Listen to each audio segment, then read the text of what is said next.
Magandang araw mga kaitulay, ako ang inyong tutor Madge. Handa na ba kayo sa kapanapanabik at kabang-abang na Itulay Summer Camp? Tara na at umpisahan na natin! Mga guro at magulang, ating pagtulungan, kabataan ay turuan natin.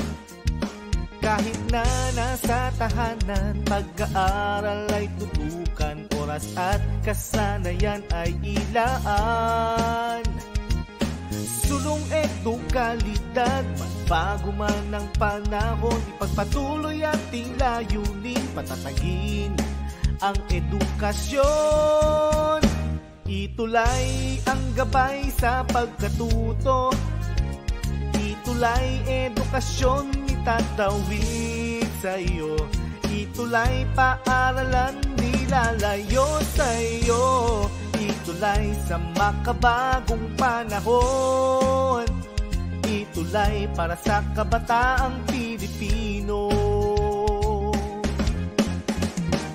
Kayo ba'y may katanungan at hindi maunawaan? Kami ang gabay at tulay na magtuturo sa'yo. Sa tulong ng teknolohiya at maging ng social media, paaralan ay kusang lalapit sa'yo. Sulong edukalidad, supuin maling impormasyon, katotohanan nating ituro, paunlarin ang edukasyon. Itulay ang gabay sa pagkatuto, itulay edukasyon itatawid sa iyo, itulay paaralan di lalayo sa iyo, itulay sa makabagong panahon, itulay para sa kabataang Pilipino. Itulay ang gabay sa pagkatuto, itulay edukasyon itatawid sa iyo, itulay paaralan di lalayo sa iyo, itulay sa makabagong panahon, itulay para sa kabataang Pilipino, itulay sa kabataang Pilipino, itulay sa kabataang Pilipino, itulay sa kabataang Pilipino.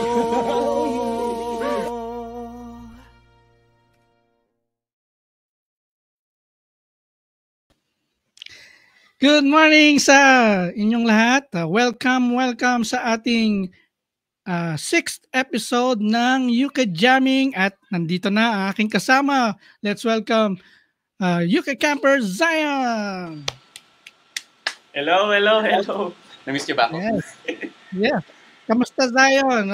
Greet mo ating mga nanonood ngayon. Hello sa inyo. Good morning. Happy to be back. Yes. Meron ka bang gustong i-shoutout? Habang Shout out sa mommy ko. Actually, wala siya sa bahay ngayon. Lumabas. But she said she's watching. So, hi, Ma. Hi, Ma. Hi, Ma. Good morning din to sa mga lumalabas sa ating screen na nag-greet. No? Good morning sa inyo. Thank you very much for tuning in sa ating special. Yes, Zion, special na episode natin. Yes, very special. Yes. Pagkatapos ng pag-isahin nyo ako nung last episode na naitawid ko yung pagtuturo ko nung Itulay song. Nakita ko po yun. Verbatim. Yes. Naituloy natin yon. Ngayon, ang magiging special guest natin, later papakilala natin, yung kung nag-umpisa yung ating live session, narinig niyo yung kanta, di ba? Alam ko, yung mga nanonood sa atin, especially lahat na nanonood sa atin, medyo kaba na yun. Ayan. Mm-hmm. Kaya ngayon, special ang ating episode. So, magiging guest natin ay walang iba kundi UK Camper Zion. Sino ba yan? Yung excuse me, yung composer at ang nagsulat ng theme song ng Itulay. Pero mas kilala niyo po ata sa akin si Kuya kasi ngayon ko pa lang siya na-meet eh. Yeah, so siya ang singer-composer ng ating Itulay theme song, walang iba kundi si Sir Mark Moses Baldelion. Virtual clap sa ating Hello, everybody! Ayun, hello po! Hello sa inyo, mga kaitulay! I'm so happy na nandito ako ngayon. Hello! Hello!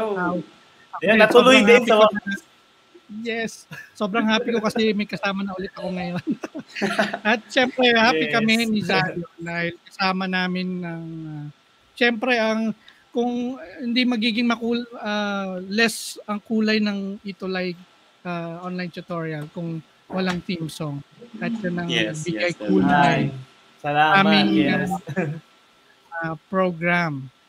So yes, Sir Mark, Brother Mark, Kuya Mark, sa mga nanonood. Kamusta ka naman? Ito naman, sa biyaya ni Lord, okay naman ako. At excited. I feel excited kasi hindi nga natuloy nung last Thursday. So ngayong nandito na ako, so I'm so excited na makapiling, makasama yung mga kaitulay natin. At ma-share ko rin syempre yung ating kung paano ba nagawa yung Itulay, team song. Yan. I'm so glad na nandito. Sakto din kung kailan Sir ako AJ, thank you very much. And thank you very much, Sir AJ and Zion sa invitation nyo. Thank you very much. It's a pleasure. Kami ang privilege ni Zion sa presence mo ngayon. Konti explanation lang yung last week nga kasi gusto lang namin malaman ninyo na we tried. Talaga trinay namin na makapasok si pero wala talaga. Hindi natin yun ang realidad ng ating sitwasyon ngayon. Pero ngayon, andito na. So, let's forget about it. Na. Saktong malakas na reflection. Reflection, malakas yung ilaw ko dito. Reflection daw. So, simulan na natin. So, yung unang question syempre ay bago yung pag-usapan yung Itulay theme song, Brother Moses. Yung gusto kong itanong yung paano ba nagsimula sa music ang isang katulad mo? Okay. So, ako nagsimula ako sa music, bata pa lang talaga ako eh. Nag-start ako matuto mag-piano ay age of I think 9 years old nung ako ay natuto mag-piano. And then from that, na-train lalo ako sa church. Yun. Doon ako naging part ng worship team and then doon na-improve yung aking skills sa talent. And then lumawak na lang yung aking knowledge sa music. So first instrument niyo po talaga is piano. Tapos nahasa piano. Sa church. Oo. Then hindi lang 'yon. Nagsunod-sunod na nung ako ay natuto mag-piano and then na-involve ako sa church. Natutunan ko na rin mag-drums, natutunan ko na rin tumugtog ng bass, ng guitar, and then marami na akong natutunang instruments. Pero ang pinaka-master instruments ko talaga is piano. Ikaw ba sa'yo, master mo noong una? And then ito pa, with the help of my father, kasi si father din ay isang musician, so siya yung isa sa mga nag-guide sa akin, naging mentor ko sa pagdating sa music. Ayan. So hanggang sa yon, kasi bata pa lang ako, nakikitaan ko na yung father ko ng siya ay kumakanta, ganyan. And then siya ay nagpa-piano. And then bilang anak at laging kasama na-impluwensyahan ng aking father. Ayan.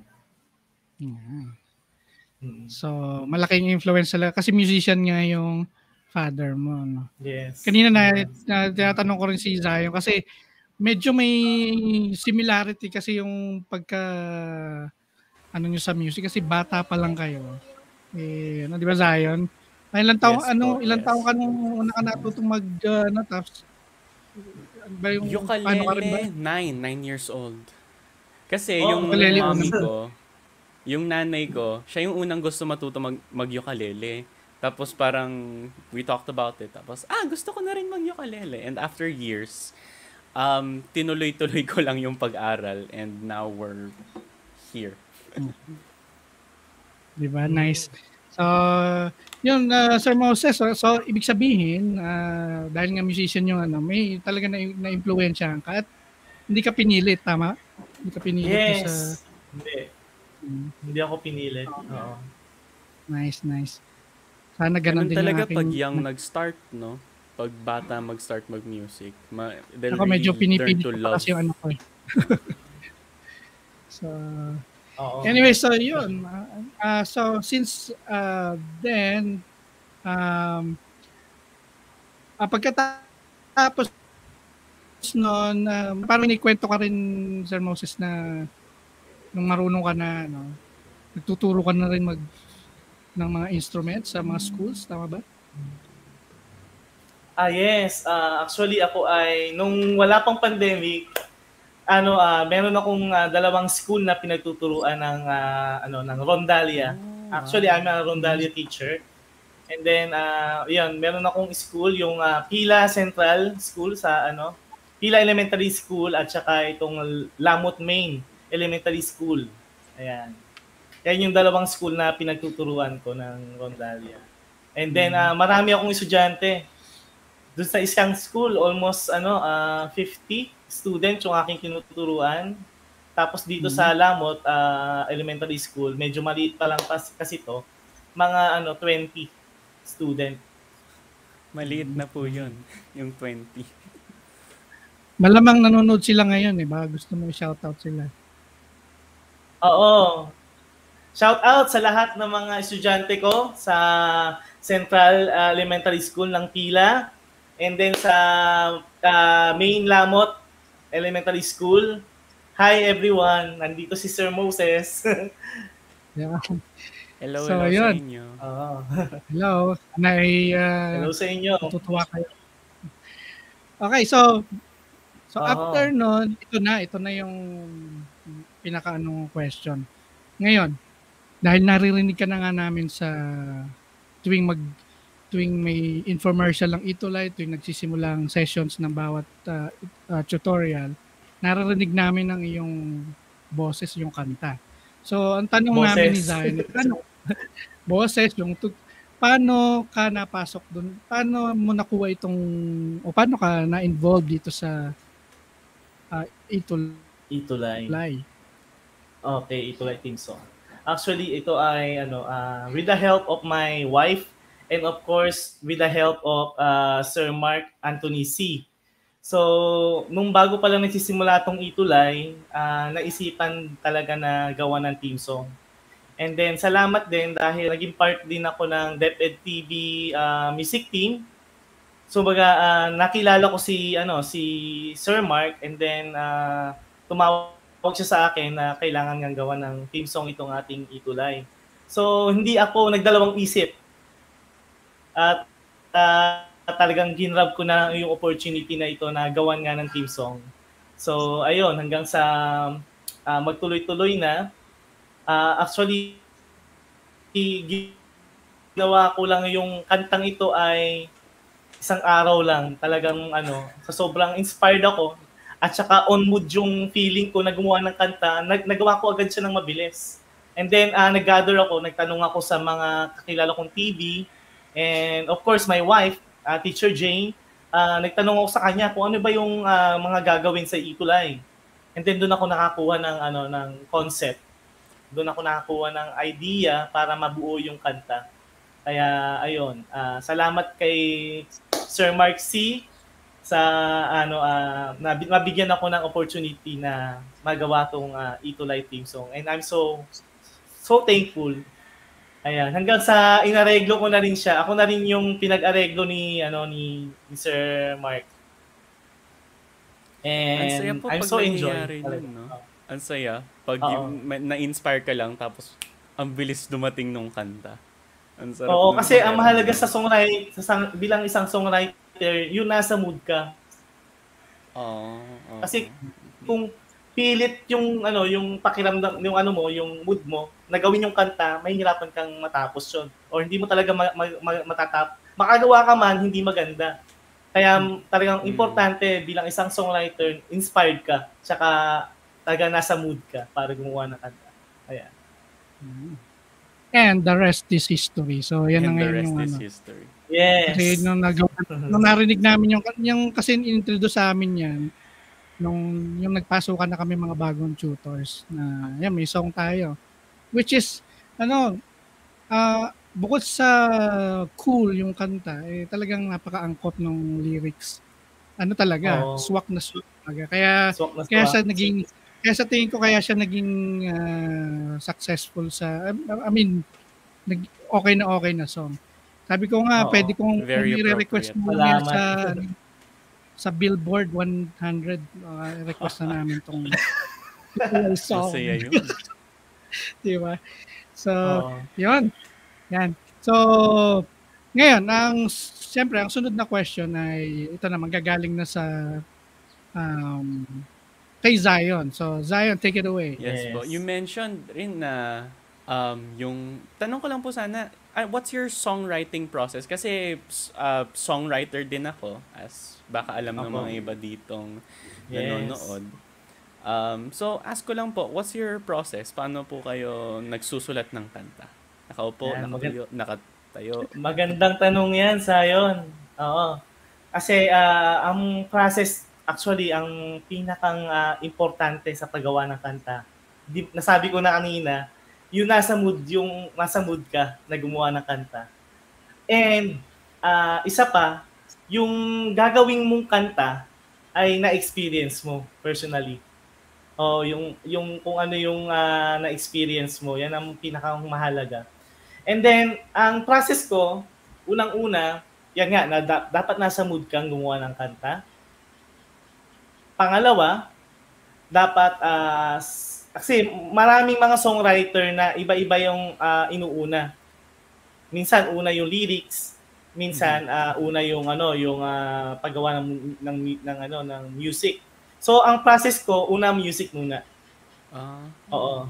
Pagka inuna ko yung music, and then at buo na yung konsepto sa isip ko, doon ako gagawa ng lyrics.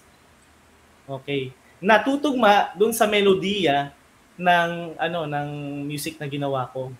Ganon. So una, music first. Nasa mood ka dapat. Pangalawa, yung music, yun yung process ko. Music muna, mga melody. And then pangatlo yung paggawa ng lyrics. Okay. Yun ang aking process. Tsaka yun, kasabay ng music, yung yung konsepto. What do you mean by konsepto? Konsepto, genre? Kasama din yung genre. And then, yung concept kung sinasabi ko, yung kwento, kung ano ba yung ito ba ay malungkot o masaya, o ito ba ay, dapat merong istorya yung paggawa mong kanta. Hindi pwedeng walang istorya yung paggawa mo ng kanta. And then, from the story, doon ka gagawa ng lyrics. There's a question po in the comments. Meron po ba daw kayong piano sheet ng kanta? Gusto niya po tugtugin sa piano. Sabi niya pa dito, hindi daw siya marunong mag-ukulele. First of all, ng itulay? Para matuto tayo. Opo, yung itulay. May piano arrangement po ba? Wala akong... Meron akong chords lang, pero yung music piece, talaga yung nota, wala pa ako. Chords lang, meron ako. Pero may lead sheet naman kayo yung chords, okay. Meron, oo. Posible pwede kong i-share yun. Ma-release ayun. Posible. Actually, meron akong ginagawa ngayon na kasi nga marami nagre-request na mga TV, mga teacher broadcaster, nagawan ko daw ng version ng pambabae yung itulay. So, ayun, actually nakagawa na kami ni Teacher Jane, hindi pa lang talaga naayos. Kailangan ko pang i-edit tsaka i-master mix. So, abangan po natin yung version ng mga yung pambabaeng itulay. Kasi kung yung sa range ng boses ko mataas eh. Itulay! Yes po. Taas sa mga babae. So, yun, gagawa ako ng meron akong pinipare na para pang babae naman na range ng boses.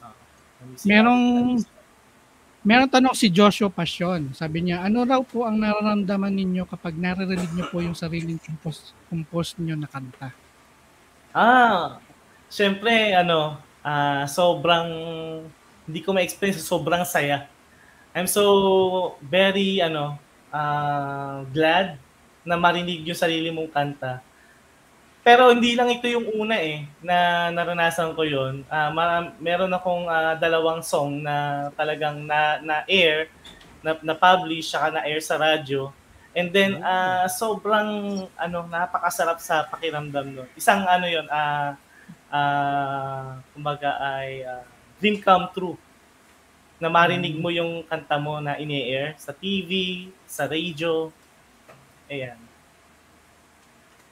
Tsaka balita ko, anong pakiramdam mo pag naririnig mong pinapatugtog sa kampanya yung nagawa mo kanta? Ayan. Oo. Actually, jingle maker talaga ako. Yan ang aking pinakang jingle maker. Sobrang ganun din ang pakiramdam. Almost the same lang na masaya. Oo. Yes. Ikaw ba, Zion? Ano nararamdaman mo pag gano'n? Depende kung nagustuhan ko yung kanta. Tsaka mas lalo ako nagkakaroon ng Sir Ajer, ng interest na ipagpatuloy yung aking career bilang songwriter. So parang nai-inspire pa kayo, mas lalo sobrang ako nai-inspire. Yes, mas lalo pa ako nai-inspire na magtuloy-tuloy. Tanong ko po, as songwriter din, naranasan niyo na po ba yung nagsulat kayo ng kanta tapos hindi niyo nagustuhan? Yung parang yes. Ano ba itong sinulat ko? Oo, naranasan ko rin yan. Mas marami pa nga yung mga nagawa kong song na nung natapos ko, parang hindi ko nagustuhan na. Kasi pagka naririnig ko yung ibang mga song, lalo na yung mga bago ngayon, mga kakaibang mga tunog ngayon, or katulad ng mga K-pop ngayon, pagka inaano ko i-compare ko yung mga nagawa kong kanta, doon ako na pangit pala nitong aking ginawang kanta. Ulitin ko ulit. Oo, ulitin ko ulit. Tapos i-revise ko ulit. Na itutulad ko doon sa kung ano yung uso ngayon, kung ano yung tunog ngayon ng mga kabataan, yung mga nainig sa radyo. Yun ang doon ako nagkakaroon ng idea na sige, gagawa ko ng kanta o papalitan ko itong kantang to. Gagawin ko medyo modern kasi karamihan sa mga nagagawa kong kanta medyo pang matanda Kaya ngayon more on iniano ko na ba, inilulugar ko na ngayon yung aking way ng paggawa ng song. Kung ano yung uso, kung ano yung trending ngayon sa mga kabataan lalo na, yun yung kailangan mong gawin.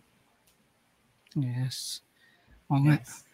So, yung sunod na kantang gagawin ko ay pang kabataan. Kung makakagawa ako. Pang matanda rin yung nagagawa ko kasi. Ako rin kahit bata pa ako. Sir AJ, mahalaga talaga na lagi ka nakikinig sa mga kung ano yung uso ngayong mga kanta. Oo, yun talaga. At doon ka rin magkakaroon ng idea. At doon ka rin may inspired na gumawa talaga ng kanta na katunog din. Nung mga bago. Kaya nga ako laging yung laging playlist ko BTS Kasi napapanood na tayo. Oo. BTS.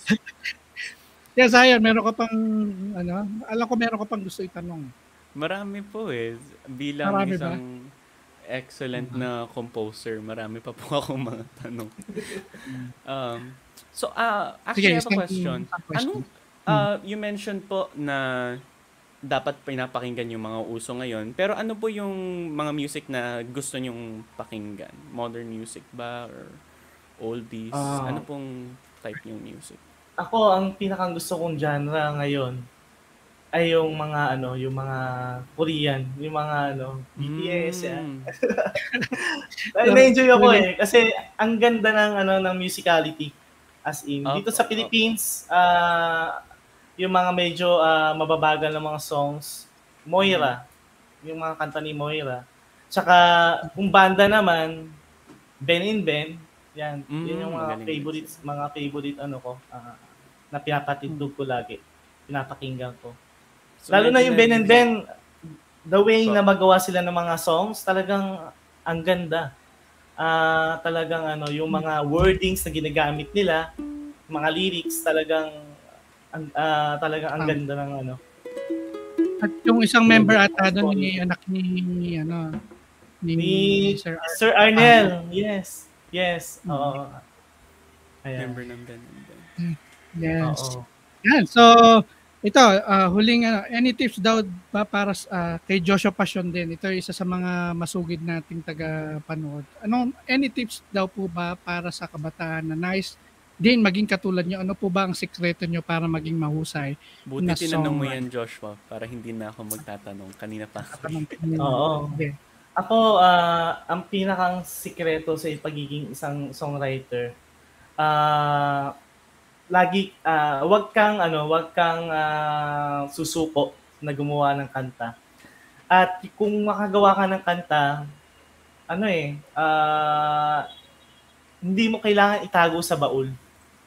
Kasi darating yung time, kung hindi man yan, ngayong mga panahon na to, darating yung panahon na pwedeng sumikat yan ang mga kanta nyo na tinatago-tago.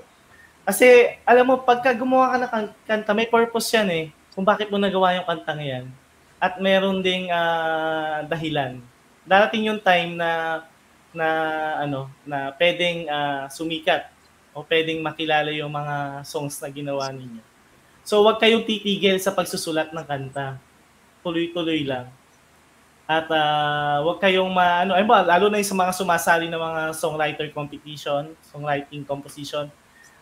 competition. Wag kayong susuko kung hindi man kayo mapili na yung mga song ninyo. Basta ang pinakapayo ko lang, tuloy lang sa paggawa ng kanta. At darating yung oras o nung panahon na mapapublish din yung mga kanta niyo. Yes.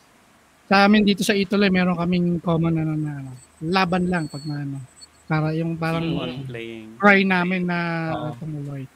Okay. Last na may babasahin lang ako comment dito. Malamang kilala mo to eh. Si Ma'am Arlene Kabayari Uy, sabi niya, napanood ko po siya sa TV namin. Very talented and our wifey, Ma'am Jane Bagdalian. Hi, Ma'am Jane. Thanks for allowing Sir Mark to be our guest. So, actually, busy siya. Naroon sa labas. Nagpipintura. Yung pala painter pala si Ma'am Jane. Oo, bandi nga kami eh. Ayan may mga paint pa ako. Painter din pala kayo, di ba? Oo. Anyway, sige. Hindi natin hayaan matapos ang episode na to. Siyempre, gusto namin marinig ng live yung Ituloy theme song. So, bigyan namin ng virtual stage. Oh, noise. Sige. So, para po sa lahat, ito pong Ituloy theme song. Okay. Ready na, Kuya AJ? Para bigla ako kinabahan na. Okay, sige. Let's do it.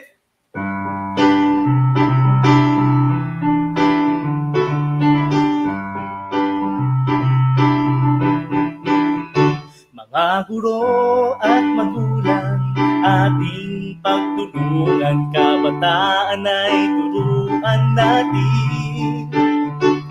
Kahit na nasa tahanan, pag-aaral ay tutukan, oras at kasanayan ay ilaan. Sulong edukalidad, magbago man ang panahon, ipagpatuloy ating layunin, patatagin ang edukasyon. Itulay ang gabay sa pagkatuto, itulay edukasyon, itatawid sa iyo. Itulay paaralan, di lalayo sa iyo. Itulay sa makabagong panahon. itulay para sa kabataang Pilipino. Kayo ba'y may katanungan at hindi maunawaan? Kami ang gabay at tulay na magtuturo sa'yo. Sa tulong ng teknolohiya at maging ng social media, paaralan ay kusang lalapit sa'yo. Sulong edukalidad, sumuing maling impormasyon, katotohanan nating ituro, patatagin ang edukasyon. Itulay ang gabay sa pagkatuto, itulay edukasyon itatawid sa iyo. Itulay paaralan di lalayo sa iyo. Itulay sa makabagong panahon. Itulay para sa kabataang Pilipino. Itulay ang gabay sa pagkatuto, itulay edukasyon itatawid sa iyo. Itulay paaralan di lalayo sa iyo. Itulay sa makabagong panahon. Itulay para sa kabataang Pilipino. Itulay, itulay sa kabataang Pilipino. Itulay, itulay sa kabataang Pilipino. Itulay, itulay sa kabataang Pilipino. Woo! Woo! Thank you very much. Bravo, Thank bravissimo. Sana tumayo, kaya lang naka-shorts lang ako. Makikita ng audience. Thank you very much po. Pants ka na yun. May nagtatanong kasi dito kung gusto na daw siya maaral sa ukulele. Nako, na-miss mo yung last episode ko. Sayang, na-miss yung last episode. Nagawa na ho yun ni Shooter AJ. Yes, okay. episode. Don't worry, pwedeng Sir AJ, i-share ko sa kanila yung chords. No, bigyan ko sila ng at least ipopost ko sa sa Itulay page yung yung chords. Oo. Pero kung naalala mo, Sir Mark, Sir Moses, yung last episode, naka-flash din yung ukulele chords mismo eh. Pero ayan, pwede. Oo. Kung yung request ng iba ay chords sa keyboard or chords sa guitar, yun ang pwede natin i-post. Sige, pwede. Ang daming natuwa. Alam ko yung mga nanonood ngayon. Salamat. Sir Moses naki-jam sa atin. Yung mga bata dito na nanonood kasi pamilya sila sa song. At someday, papakantahin namin yung mga batang yan. Oo. Baka ikaw baka maiyak ka na pag nakita mo kumakanta ng mga bata. Pwede nating pwede nating pakantahin, magkaroon tayo ng Itulay version ng mga bata naman yung kumakanta. It's in the works. Yes. Nagpaplanuhan namin. Okay, so yes. Kami again ay natutuwa sa presensya mo. Yes po, salamat. Pero bago natin tapusin siyempre ang episode na to, meron ako ipapakita sa iyo. Yes. Wait lang So, direct, let me share my screen. Ay, mali. Wait. At least.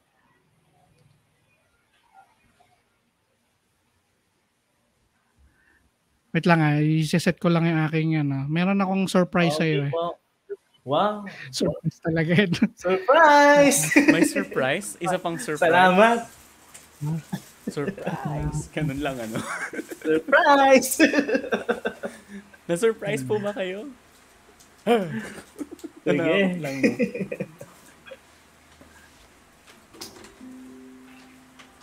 Okay. Saan ba yun? Mabilis nawala yung aking ginawa. Anyways. Ito. Ayun. Nagets ko na. Ayun. Sige. Okay. So, Direct, can I share my screen? Ayun. Ano kaya yan? Nakaka-excite naman. Wow! Zion, pakibasa nga ang ating certificate. Sige. This certificate is presented to Mark Moses Valdelion as our special guest of Itulay Summer Camp's Uke Jamming Episode 6, given this 19th day of August 2021 in DepEd Central Office, Meralco Avenue, Pasig City, Philippines. So, we really do appreciate you po. Thank you very, very much. So, yan. Ito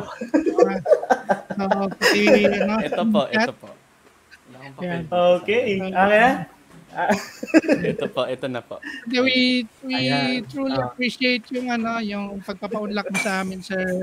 Ay, maraming pong salamat, Sir AJ, Tutor AJ, and of course, maraming salamat sa inyong dalawa po. At sa lahat ng mga sumusubaybay ng Itulay, maraming salamat. Tumutok lang po lagi tayo sa Itulay. At marami tayong matututunan. Okay.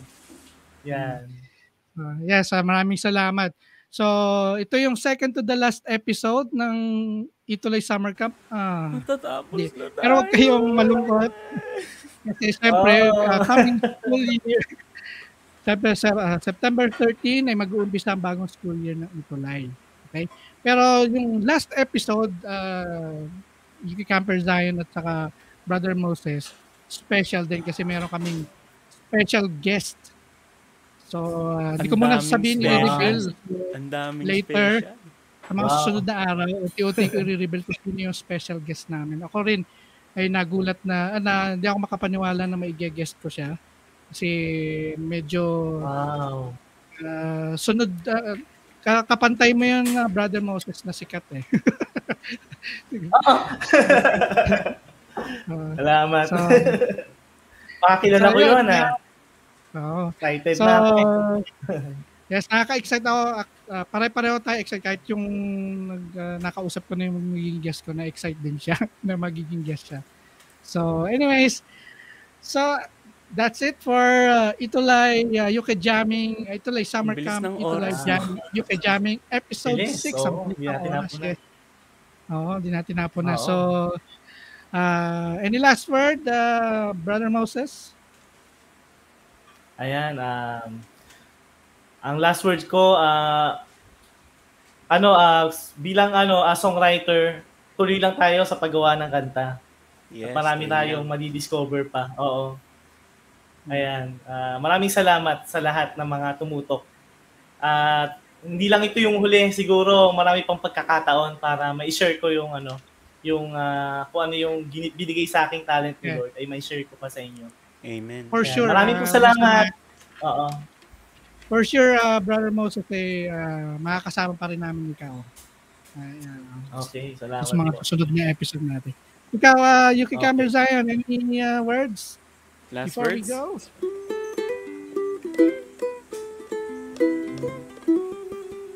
Wow! Keep on practicing, keep on playing, and keep enjoying music as my colleagues clearly do. Okay, sambang. And at ito po si Tutor AJ, papasalamat sa inyong pagsubaybay. See you next week. Paalam. Paalam. Bye. Bye. Bye. Good day, this is Teacher Rowan. I'll be your guide in exploring Google Apps for education, for teaching and learning. In Google for Education, teachers can connect and collaborate easily while staying on task. It gives teachers the freedom to spend more time personalizing the learning experience and less time managing it. Students can learn essential skills such as 21st century problem solving, which they can use it in their future careers. As such, the accessibility features will also help and assist every learner to do their best work. Google offers different useful applications that we can use to connect education to technology. This will help our teachers as a 21st century educators to innovate and find ways on how to make teaching and learning more exciting, engaging, effective, and flexible to the demands of the society. Let's re-explore the education experience by discovering new angles to create, collaborate, and communicate as one. Para sa bata, para sa bayan, at para sa guro. Ang pagkatuto, huwag gawing komplikado. Sulong edukalidad.